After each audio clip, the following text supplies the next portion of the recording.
Hello everyone, আসসালামু আলাইকুম।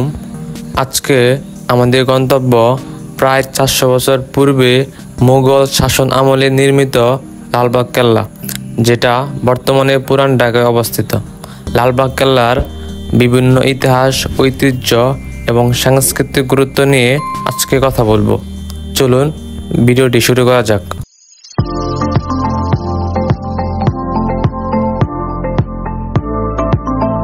ঢাকার বিভিন্ন ঐতিহাসিক নিদর্শন প্রসঙ্গে প্রথমে যে কথাটি আসে সেটি হচ্ছে লালবাগ কেল্লা। লালবাগ কেল্লার নির্মাণ কাজ শুরু হয়েছিল 1678 সালে মোগল সুবেদার মোহাম্মদ আজম শাহ কর্তৃক, যিনি ছিলেন সম্রাট আওরঙ্গজেবের পুত্র।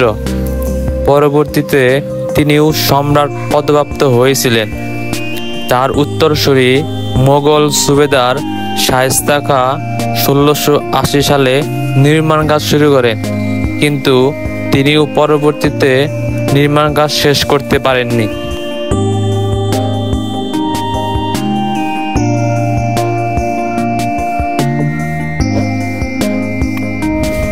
তিন গম্বুজওয়ালা মসজিদ বা শাহী মসজিদ। সম্রাট আওরঙ্গজেবের তৃতীয় পুত্র শাহজাদা আজম বাংলার সুবেদার থাকাকালীন এই মসজিদটি নির্মাণ করেন। 1678 থেকে 1679 খ্রিস্টাব্দে আয়তকার এই মসজিদটি নির্মাণ করেন। আজম শাহ দিল্লি চলে যাওয়ার পূর্বেই এই মসজিদটি নির্মাণ করেছিলেন। বর্তমানে মুসল্লিদের কাজে এই মসজিদটি ব্যবহৃত হচ্ছে। আমার পিছনে যে মসজিদটি দেখতে পাচ্ছেন সেটা হচ্ছে লালবাগ কেল্লার ঐতিহ্যবাহী সেই শাহী মসজিদ। এই শাহী মসজিদের রয়েছে নানা ইতিহাস, ঐতিহ্য। এছাড়া রয়েছে প্রায় 400 বছর পূর্বে নির্মিত এই লালবাগ কেল্লার বিভিন্ন ইতিহাস, ঐতিহ্য এবং বিভিন্ন ধরনের পরিবর্তনকে নিয়ে আজকের এই ভিডিওটি করা।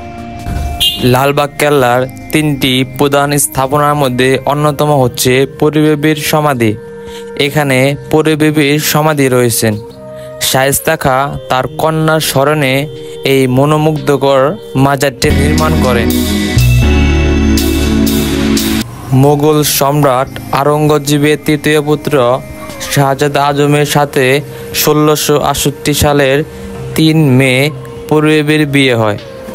1684 সালের পরিবেবীর অকাল মৃত্যুর পর তাকে নির্মাণাধীন লালবাগ কেল্লার অভ্যন্তরে সমাহিত করা হয়। তার সমাধিস্থলকে চিহ্নিত করে রাখার জন্য পরিবেবী মাজারটি নির্মিত হয়।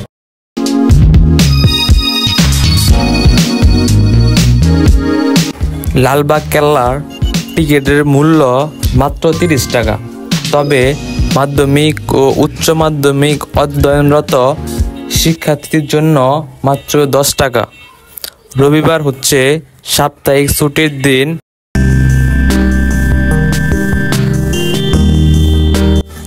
শুক্রবার সকাল 10টা থেকে বিকাল 6টা পর্যন্ত খোলা থাকে, তবে দুপুর 12:30 থেকে 2টা পর্যন্ত বিরতি থাকে।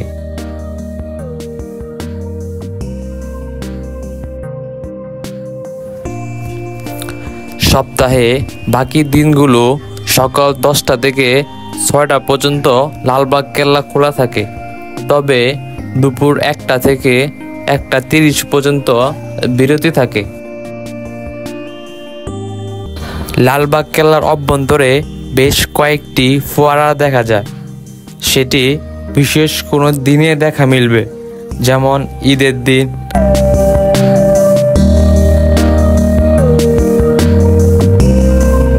সম্রাট আওরঙ্গজেবের তৃতীয় পুত্র মোগল রাজপুত্র আজম শাহ বাংলার সুবেদার থাকাকালীন সময়ে 1678 সালে এটা নির্মাণ কাজ শুরু করেন। তিনি বাংলায় 15 মাস ছিলেন। দুর্গের নির্মাণ কাজ শেষ হওয়ার আগেই মারাঠা বিদ্রোহের জন্য পিতা সম্রাট আওরঙ্গজেব তাকে দিল্লিতে ডেকে পাঠান। এই সময় একটি মসজিদ ও দরবার হল নির্মাণ করেন। দুর্গটি নির্মাণের কাজ থেমে যায়। সুবেদার শায়েস্তা খাঁ 1680 সালে পুনরায় বাংলার সুবেদার হিসাবে ঢাকায় এসে পুনরায় দুর্গটি নির্মাণ কাজ শুরু করেন।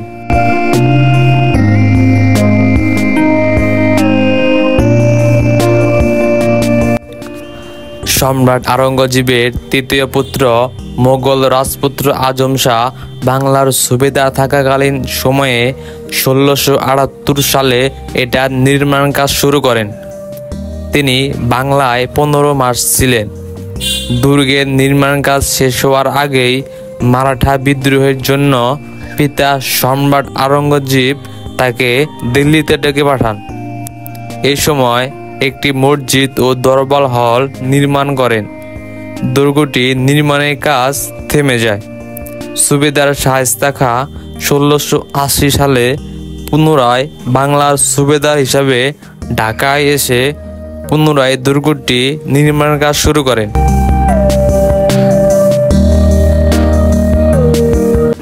লালবাগ কেল্লার অভ্যন্তরে পাবেন একটি বিশাল আকৃতির দিঘি, যেটা স্বভাবতই কখনোই পানি দেখা যায় না।